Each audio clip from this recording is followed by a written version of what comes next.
trauma privately. I don't want to be a burden, I handle things. Hey, nowadays the pain follow me. Deal with trauma privately. I don't want to be a burden, I handle things defiantly. Spent a decade searching for a higher power guiding me. Figured out that faith is not up there, that it's inside of me. Act with execution, what's a plan with zero action? Faced with bad habits. What's going on? What's going on, everybody? What's going on out there? Welcome to Sports Geek.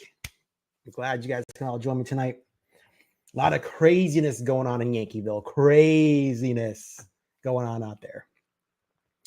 Those of you who haven't heard, Marcus Stroman is now a Yankee. Let me do this. I got to do this. There it is. There it is.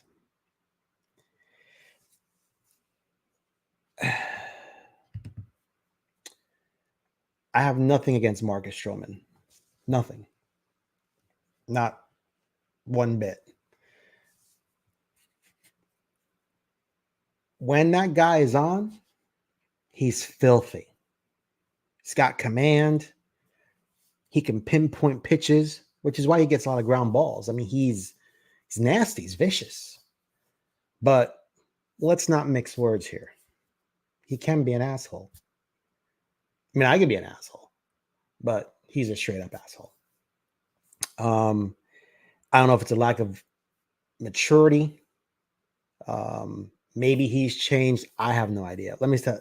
Listen, I thought I got a set on me. This guy's got a set. You know, this guy, he's outspoken. He's outspoken. You know, he's trashed. You know, he talked crap about Brian Cashman. He's talked crap about Yankee fans. He's talked crap about the Met fans. There's a lot of things this guy's done. You know, he doesn't keep his mouth shut. But like I said, on contraire move where when that guy's on, he's on. He's good. He's as good as they can get. It's a kind of a risky move. I think it's a desperation move for the Yankees. You know, they've been trying to acquire a top level starter via trade, right? Trade is the best avenue to go, but it's difficult. Some of what other teams are asking for in price is downright ridiculous, as in prospect cost. They want to like clean out the farm system, take some of the best guys that we have and leave us with nothing. And we have a lot of good guys. And I mean, I'm sure a deal can be worked out, but there's just a few guys that they can't have because although the Yankees are in a win now mode, you can't leverage your future for something that might not even be around. What I mean by that is, for example, they could try and trade for Corbin Burnes, which is a top of the line starter for the Milwaukee Brewers. However, Corbin Burnes said that he's not gonna, you know, offer it, you know, or sign any extensions because if the Yankees were to trade for him, we'd only have him for this coming season and then it's done. He's a free agent. And he's already stated, I'm not signing with anybody. I'm gonna test free agency and see how much money I can get. The guy's honest. He wants to see what he can get out there.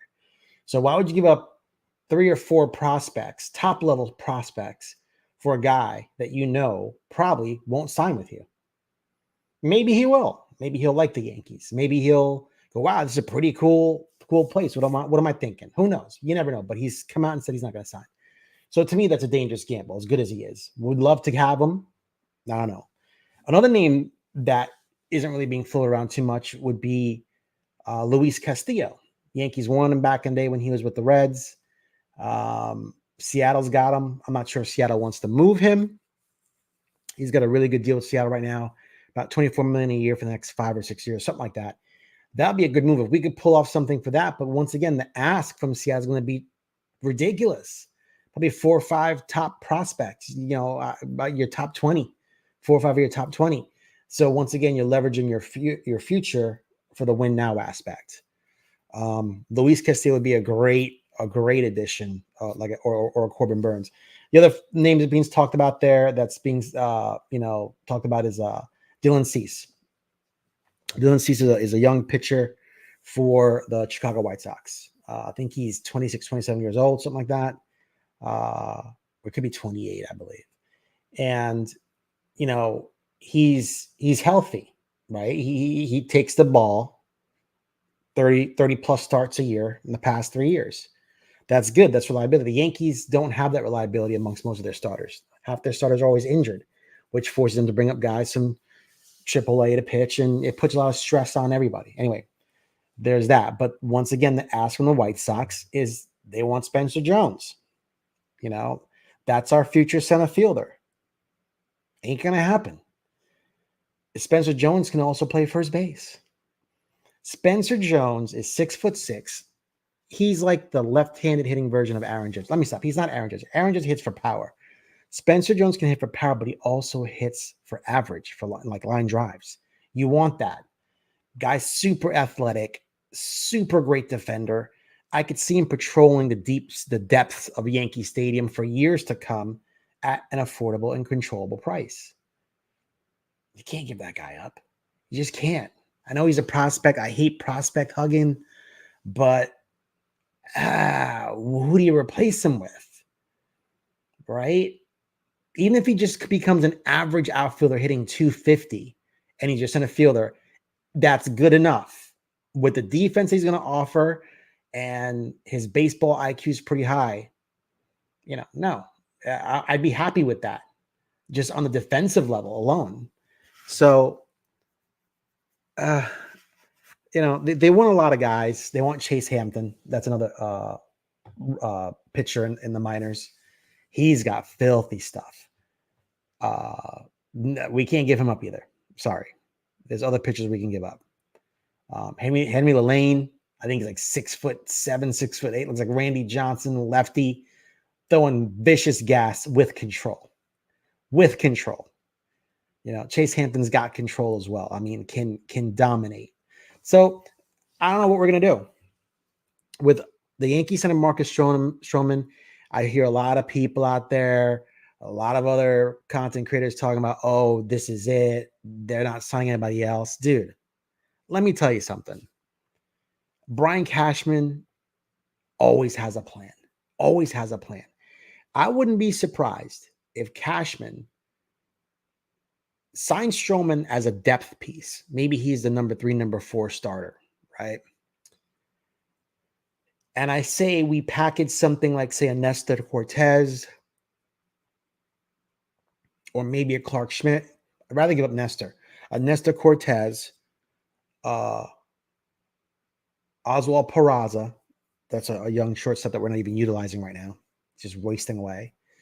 Maybe an Everson Pereira and someone else for like maybe a Jesus Luzardo. But I hear the Marlins want Spencer Jones too. We're not giving him up. So Pereira could fit their outfield issue. So if the Marlins don't want to re-sign Jorge Soler because he's going to cost too much money, Pereira is your automatic fit. Great defensive left fielder from Yankees. He had a slow start when they brought him up at the end of the season. Dude, the guy was raking in AAA, and his defensive prowess is incredible.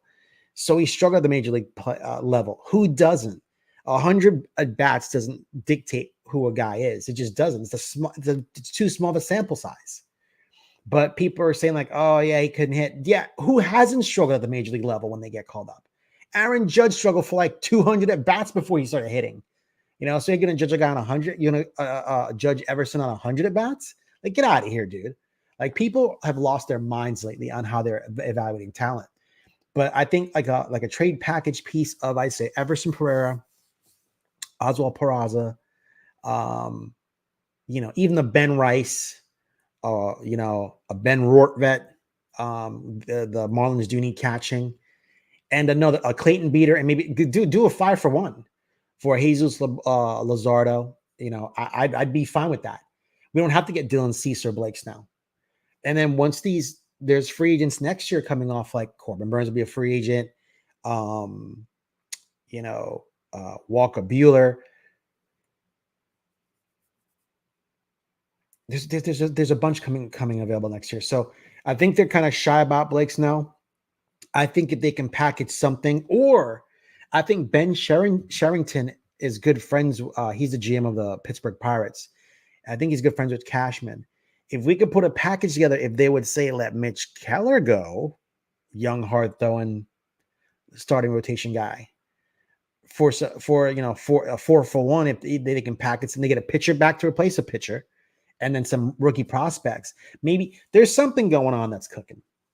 Something's cooking in the kitchen. I can smell it. And even if it's not cooking, I'd rather them get Marcus Stroman as a depth piece right now. Ride that out until, the trade deadline in August or July or whatever. And now when people want to trade a Corbin Burns because they're not in the division league, not leading the division for like the Brewers, for example, or, other teams that aren't in it that have good pitching.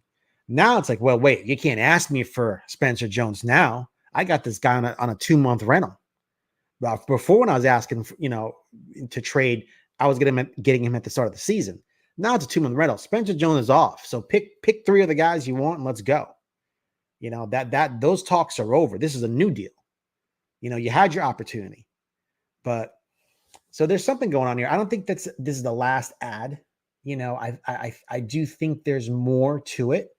If we can get Jordan Hicks, which is a hard throwing reliever, put him in the bullpen, help shore up the bullpen for the Yankees. We're looking pretty at maybe 1 or 2 more utility type players. It's not a bad rotate. It's not a bad team. Excuse me. Is it a contending team? Well, with Juan Soto, Alex Verdugo, Aaron Judge, the rookies we have coming up, Austin Wells.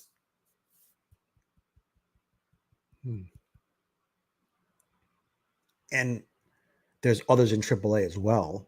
But we can contend. I think the play is we got Stroman as a depth piece, and we're just going to sit and wait a little bit. Maybe Snell's price comes down. My fear is if they sign Snell, they're going to be at like $330 million or 300. They got to trade somebody. They got to trade Glaber. They probably have to trade Glaber, get the $15 million off the books. He just signed to an arbitration. So do Juan Soto. Juan Soto also agreed to a $31 million deal on arbitration today, so he's good. So I think the Yankees had 10 people eligible for arbitration. Clay Holmes, Jonathan Loaizaga, Jonathan Loaizaga, and then Glaber Torres, and Juan Soto, and a whole bunch of others, but they all signed. So we have so much middle relief right now. I'm thinking Cashman's got to be up to something. He's got to be up to something. There's something going on. There's something that we're just not seeing, that we just don't get. And unfortunately, we can't talk about it, right? But once again, everybody, there it is. Yankees in agreement with Marcus Stroman on a 2-year deal, $37 million contract. And that's done. He's signed. He's a Yankee. I'm hoping the guy just stops tweeting and just goes out there and shows New York that, what he's made of. I think if he starts a season and if he's horrible, he's going to hear it from the fans. If he starts the season and he dominates, nobody's going to say crap, because, if that guy performs, he's a gamer, bro. He's a dog. He's a straight dog. He likes to compete. That's why he's so arrogant. That's why he's an ass. He knows how good his stuff is, and he's good.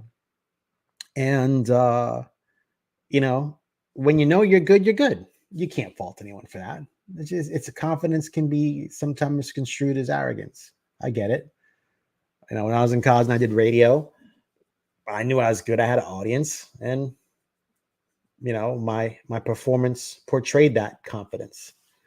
So, it's a different ballgame, but I'm happy they got something as a depth piece. Like I said, I wish they can get more, but I'm also kind of like, well, if they sign Snell, can they sign Corbin Burns next year and extend Juan Soto? And Juan Soto is going to want like probably $550 million over a 10 to 15 year time period. It's a lot of money. It's going to be at least 40 to 50. It's going to be $50 million a year easily, if not a little bit more.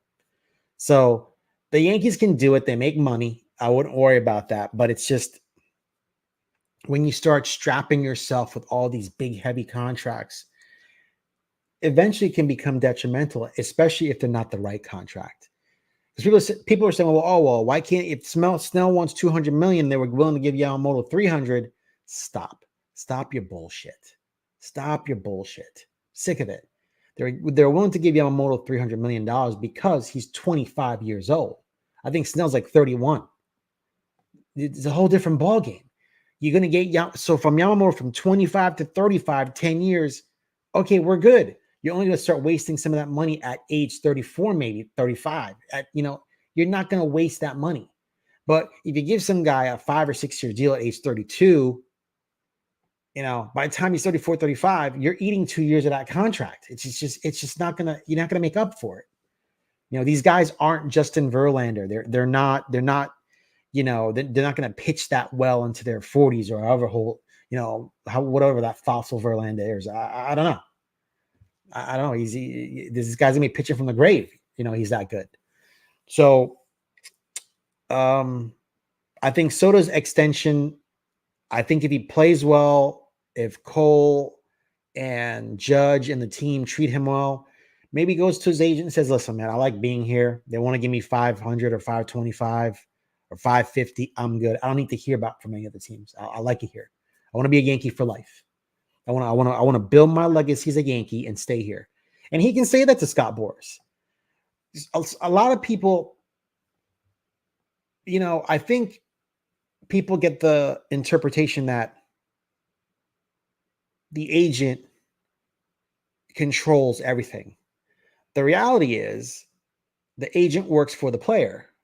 So if the player wants to be someplace or at a certain ball club or wants certain dollars, the player's dictating that. It's not the agent. But the player wants to be a Yankee, he can say, "I want to be a Yankee."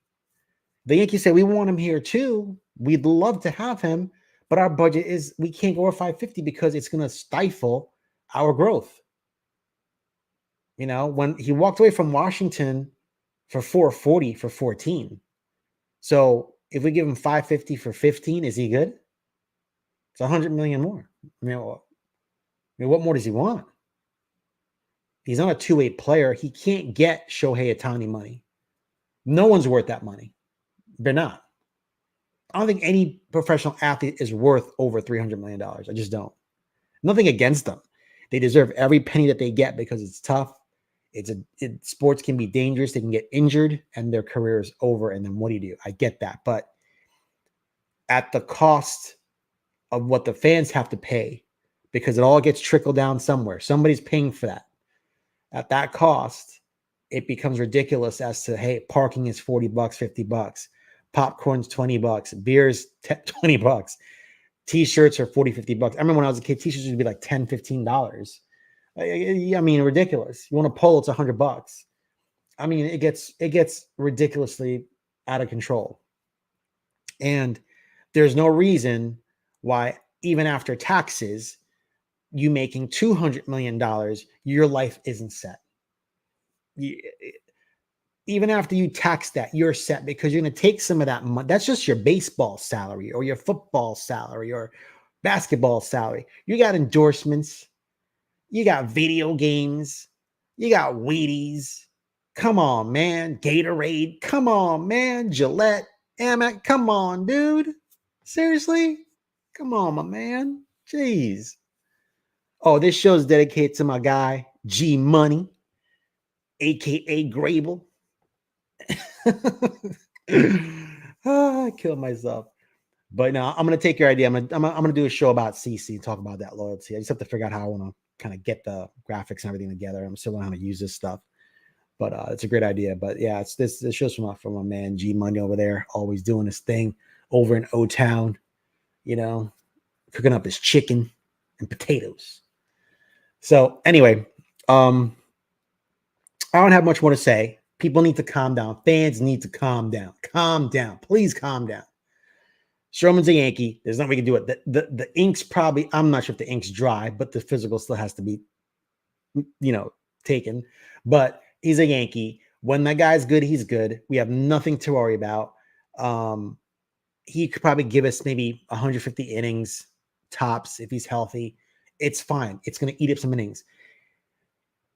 We can't go and sign every starter that's out there or take opportunities away from the young guys we have coming up, because right now there's no spot for them.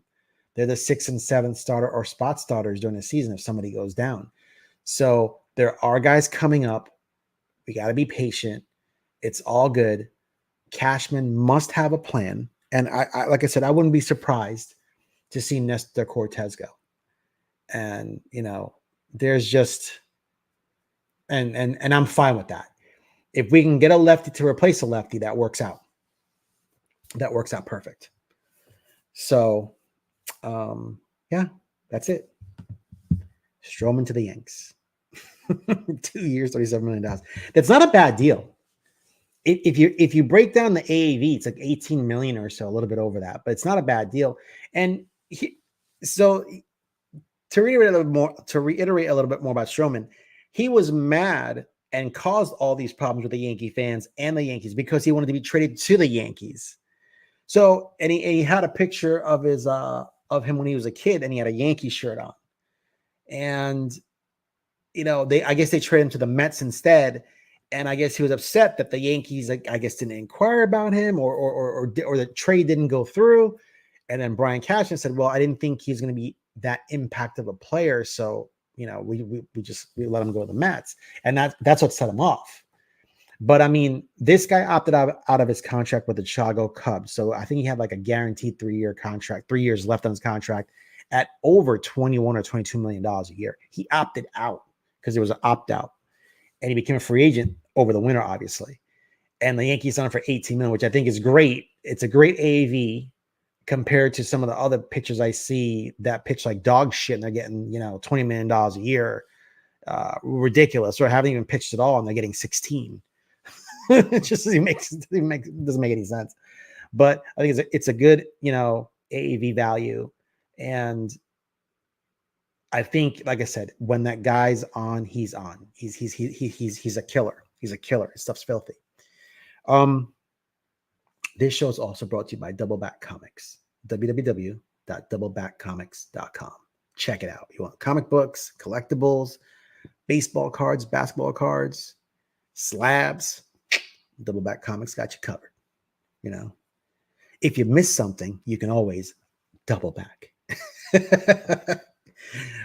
If you miss an exclusive issue out there or a variant, you can always double back to Double Back Comics.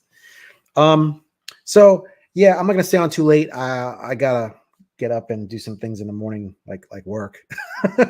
So anyway, Stroman to the Yankees. Hey, good job. We've got something. I think we should keep our eyes and ears open. I don't think we're done. I don't get that feeling. And if we are done for now, I think we have enough with what we have in AAA to get us through to July. And as long as we're contending, we can make some moves in July at the trade deadline and, go, progress forward. I think we're going to be fine. So with that said, my name is Errol. I'm your host of Sports Geek, and I'm out for the evening. Thank you so much for being with me. Hit that like and subscribe button. The more you like it, the better we get. And I think I'm going to do a show on Sunday. I'm going to have my boy Darnell come on. We're going to talk about some comic books, collectibles, how to grade some comics, go through some collections, just have, do a little bit something different. It is a multi kind of subject channel here. It's not just about sports. I am a Yankee fan, so I talk a lot about the Yankees. But yeah, so that's all we got for tonight. Guys, thank you. Have a good evening. Remember to like and subscribe.